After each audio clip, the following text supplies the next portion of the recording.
Imagine करो तुम्हारी आखिरी सांस निकल चुकी है। अंधेरा, एकदम सन्नाटा, कोई दर्द नहीं, कोई आवाज नहीं। लेकिन अचानक तुम्हारी आंखें खुलती हैं और तुम अपने शरीर को बिस्तर पर पड़े हुए देखते हो। तुम्हारे घर वाले रो रहे हैं। तुम चीख रहे हो कि मैं यही हूं, लेकिन तुम्हारी आवाज कोई नहीं सुन पा रहा। अब क्या? अब तुम कहां जाओगे? क्या मौत एक दीवार है जिसके आगे कुछ नहीं, या फिर ये एक दरवाजा है? हजारों सालों से इंसान इस खौफनाक सवाल का जवाब ढूंढ रहा है। आज से सदियों पहले दुनिया के दो अलग अलग कोनों में, इजिप्ट के रेगिस्तानों में और तिब्बत के बर्फीले पहाड़ों में, प्राचीन विद्वानों ने मौत के बाद के सफर का एक चीट कोड लिखा था। एक है the Egyptian book of the dead और दूसरी है the Tibetan book of the dead. ये दोनों किताबें सिर्फ मुर्दों के लिए नहीं है, ये किताबें असल में जिंदों के लिए लिखी गई थी। इनमें एक ऐसा गहरा रहस्य छुपा है जो आज 21वीं सदी की डिप्रेशन, कॉर्पोरेट बर्नआउट और एंजाइटी से भरी इस दुनिया में हमारी जान बचा सकता है। आज हम मौत के उस पार का पर्दा उठाएंगे। तैयार हो जाओ, क्योंकि आज का सफर तुम्हारी सोच को जड़ से बदल देगा।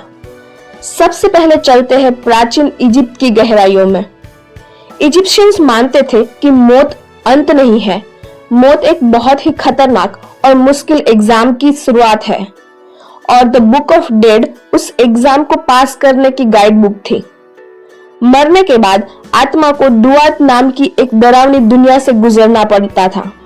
यहाँ आग के तालाब थे, जहरीले सांप थे और एपेट नाम का एक खूंखार दानव था जो आत्मा को निगलना चाहता था। इन सब से बचते हुए आत्मा का असली टेस्ट होता था हॉल ऑफ मार्ट, सच्चाई के दरबार में।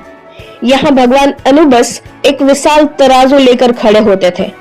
तराजू के एक पलड़े पर रखा जाता था आपका दिल, जिसमें आपकी सारी यादें और कर्म होते हैं, और दूसरे पलड़े पर रखा जाता था सच्चाई का एक पंख। यहीं पर सबसे बड़ा फैसला होता था। अगर आपका दिल आपके पापों, नफरत, लालच और घमंड के कारण पंख से भारी निकला, तो तराजू के नीचे खड़ा एक भयानक जानवर, एमिट, आधा मगरमच्छ आधा शेर, आपके दिल को खा जाएगा। आपका अस्तित्व हमेशा के लिए खत्म। लेकिन अगर आपका दिल पंख जितना हल्का हुआ, यानी आपने एक सच्ची और अच्छी जिंदगी जी है, तो आपको फील्ड ऑफ रीड्स यानी कि इजिप्ट के स्वर्ग में एंट्री मिलेगी। अब इजिप्ट के रेगिस्तान से कट करते हैं तिब्बत की शांत और ठंडी वादियों में। तिब्बती बौद्ध धर्म की the Tibetan book of the dead मौत को एकदम अलग नजरिए से देखती है। तिब्बती मानते हैं कि मरने और दोबारा जन्म लेने के बीच एक गैप होता है, जिसे बार्डो कहते हैं। ये सफर 49 डेज तक चलता है। जैसे ही इंसान मरता है, उसे एक बेहद चमकदार सफेद रोशनी दिखती है। अगर वो इंसान इस रोशनी में खुद को मिला दे, तो उसे तुरंत निर्वाणा यानी कि मोक्ष मिल जाएगा। लेकिन हमारी आत्मा इस रोशनी से डर जाती है और पीछे हट जाती है। इसके बाद शुरू होता है डरावना खेल। आत्मा को भयानक राक्षस, खून पीती चुड़ैल और डरावनी आवाजें घेर लेती है। आत्मा चीखती है, भागती है, डर से कांपती है। लेकिन तभी एक साधु जो उस मुर्दे के पास बैठा है, वो उसके कान में ये किताब पढ़ता है। हे भटकी हुई आत्मा, डरो मत, भागो मत। ये जो राक्षस तुम देख रहे हो, ये असली नहीं है।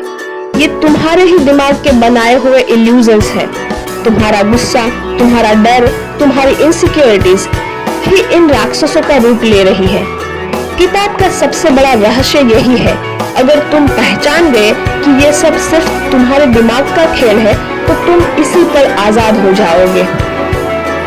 अगर हम इन दोनों को कंपेयर करें, तो एक कमाल की फिलोसॉफी निकल कर आती है। इजिप्ट का नजरिया। इजिप्ट वाले अपनी पहचान को बचाना चाहते थे। वो शरीर को मम्मी बनाते थे ताकि पहचान बची रहे। उनका फोकस इस बात पर था कि मैंने कितने अच्छे काम किए हैं, वो वैलिडेशन पर टिके थे। तिब्बत का नजरिया। तिब्बती फिलोसॉफी कहती है कि अपनी पहचान को ही खत्म कर दो, सब कुछ लेट गो कर दो। तुम्हारा नाम, तुम्हारी डिग्री, तुम्हारा पैसा सब बकवास है। दर्द बाहर नहीं है, दर्द इस बात में है कि तुम चीजों से चिपके हुए हो। अब असली सवाल, आप सोच रहे होंगे मुझे कल ऑफिस जाना है, मेरी EMI पेंडिंग है, मुझे इन पुरानी किताबों से क्या लेना देना। ध्यान से सुनना, क्योंकि ये सच आपकी जिंदगी बदल सकता है। क्या आज हम सब इजिप्ट के उस हॉल ऑफ ट्रूथ में नहीं खड़े हैं? जरा सोचिए, हम रोज दुनिया के तराजू पर अपना वैलिडेशन तोलते हैं।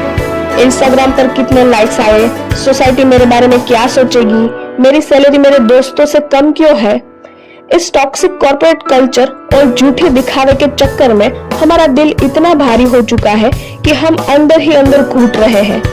हम रोज एक परफेक्ट लाइफ दिखाने के चक्कर में अपने दिल का बोझ बढ़ाते जा रहे हैं और उस स्ट्रेस रूपी जानवर ने हमारे सुकून को निगल लिया है। और तिब्बती किताब, याद करो रात के 2 बजे का वो टाइम जब आप बिस्तर पर लेटते हो और अचानक ओवरथिंकिंग शुरू हो जाती है। मेरा करियर खत्म हो गया तो, मैं अकेला रह गया तो, लोग मेरा मजाक उड़ाएंगे तो। ये 2 बजे की एंजाइटी क्या है दोस्तों? यही वो आधुनिक बार्डो है। ये डर, ये इम्पोस्टर सिंड्रोम, ये फेलियर का खौफ, ये सब वही राक्षस है जिनका जिक्र तिब्बती किताब में है। ये राक्षस किसी और ने नहीं भेजे, ये आपके अपने दिमाग की उपज है। और आप क्या करते हो? आप इन राक्षसों से बचने के लिए रील स्क्रॉल करते हो, बिंज वॉच करते हो या खुद को सुन कर लेते हो। लेकिन जितना आप भागते हो, ये एंजाइटी के राक्षस उतना ही बड़ा रूप ले लेते हैं। तो आज हम इन दोनों किताबों से अपनी मॉडर्न लाइफ के लिए क्या सीख सकते हैं? लेसन नंबर 1, अपने दिल को हल्का रखो। आज ही उन चीजों को छोड़ दो जो तुम्हारे कंट्रोल में नहीं है। पुरानी गलतियों का गिल्ट, किसी और के लिए नफरत और दूसरों से बेहतर दिखने की होड़, इस भारी कचरे को अपने दिल से निकाल फेंको। आप पंख जितने हल्के दिल के साथ जियो। लेसन नंबर 2, अपने राक्षसों की आंखों में देखो। अगली बार जब आपको पैनिक अटैक आए या करियर का डर सताए तो फोन उठाकर डिस्ट्रैक्शन मत ढूंढना। शांति से बैठना, एक गहरी सांस लेना और खुद से कहना, ये डर सच नहीं है, ये मेरे दिमाग का एक इल्यूजन है, ये मुझे कंट्रोल नहीं कर सकता। जिस दिन आपने अपने डर से भागना बंद कर दिया, उसी दिन आपको अपनी जिंदगी का असली निर्वाणा मिल जाएगा। ये दुनिया की भीड़ आपको डराकर, आपको प्रोडक्ट बेचकर अपना काम चला रही है, लेकिन असली आजादी सच जानने में है। अगर आपको भी ऐसे गहरे, थॉट प्रोवोकिंग और लाइफ चेंजिंग रहस्य जानने हैं तो हमारे चैनल को सब्सक्राइब करें।